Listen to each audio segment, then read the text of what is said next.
Love smarter, not harder. Today's question.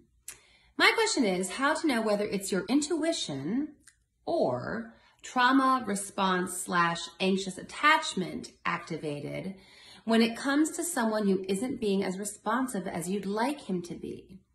Let's say someone you just started dating isn't texting you back right away or making plans with you immediately or wanting to see you all the time, but is doing enough that it's reasonable and your friends agree. However, you go a little nuts when you don't have a date scheduled the second the first one ends.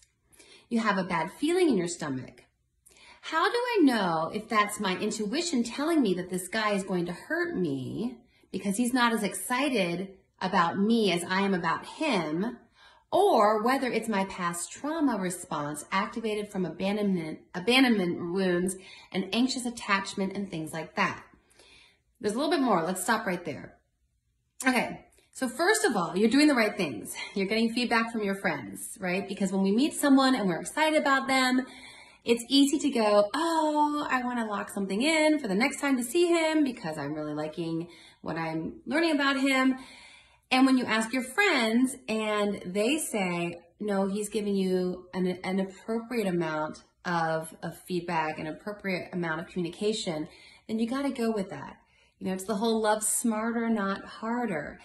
We got to use our head, and we can't let our heart take over. That's just not smart. And I want you to think about it this way too. When you have that feeling of like, oh, I really like date one, I hope there's date two, but he doesn't make date two right away. Remember, we've been talking about rational beliefs. Remember, it's irrational for someone to be all into you after one date, or even after a couple dates. You know, we talk about it all the time in these videos. You're gathering information about him, and he's doing the same for you. And frankly, when someone used to blow up my phone after one date, it kind of creeped me out.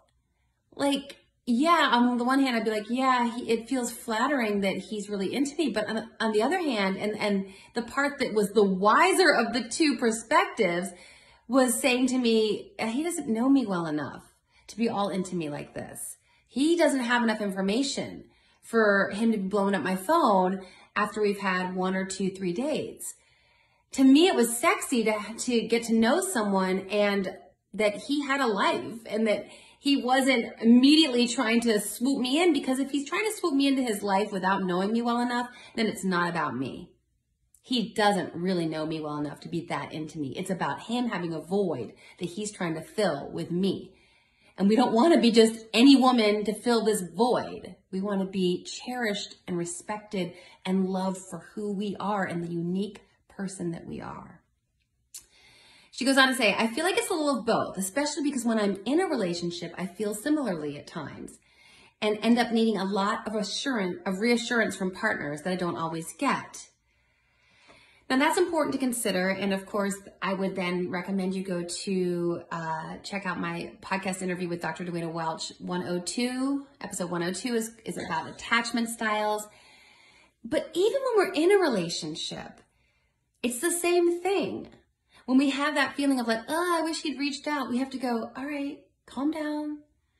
Because what are you needing in that moment? You said you want more reassurance.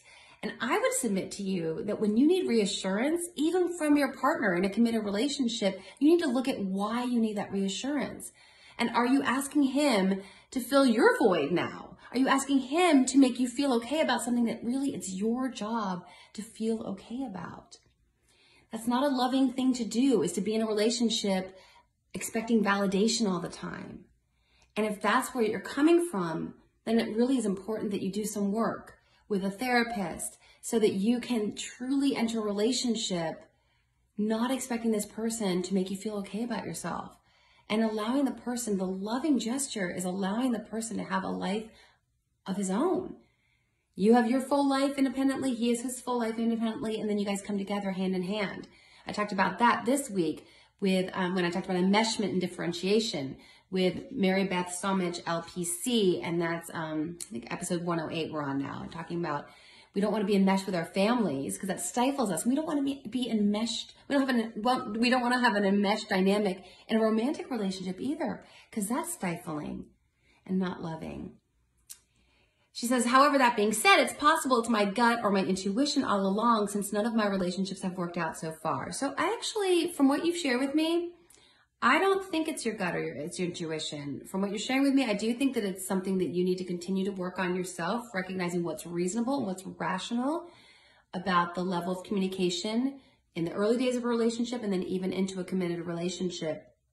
And just because your relationships haven't worked out so far doesn't mean that it was your gut or intuition that was telling you, get out. I mean, we're always going to be a little fearful when we enter a relationship because there's always a risk involved. But I was in a lot of relationships, and the reason they didn't work out wasn't that this guy was from the beginning wanting to and intending to hurt me. So I actually don't think that it's really your gut and your intuition that's been coming at you with this kind of energy. I think the energy is more what we're speaking to is an indication that you need to look at your own expectations and your own needs in a relationship and get them to be in a rational and emotionally healthy place. If it is the latter, do you suggest I just suck it up and do meditation and try to deal with it on my own so that I don't project my own issues onto the person I've just started dating? Yes, I absolutely agree with your final statement. That is the approach to take. Get some therapy if that would be helpful. I'm going to be rolling out support groups. That might be supportive as well. But really, let's think about loving smarter, loving rationally, loving in a truly loving way, to permit someone to have their own independent life, enjoy our time together, but not expect this person to validate us or meet some sort of need that really we need to be taking care of ourselves. I hope that helps.